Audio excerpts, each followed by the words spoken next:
બાજુમાં નિરાલી ખોડીમાં ઉદાસીન આશ્રમ મહામલ્ય સ્વામી ભજનવિદાર ઉદાસીન પંચાયતી બળાકરા કે ભરતભાઈ વિસાવાડિયા વર્ષોથી આ પ્રમુખ સ્થાન વેરાવળનું સંભાળે સોરઠિયા પ્રજાપતિ જ્ઞાતિનું.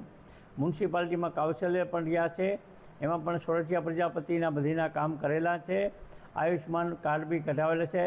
કોઈ બેન દીકરીની જરૂર પડીને હાઈસ્કૂલમાં ભલામણ પણ કરી છે.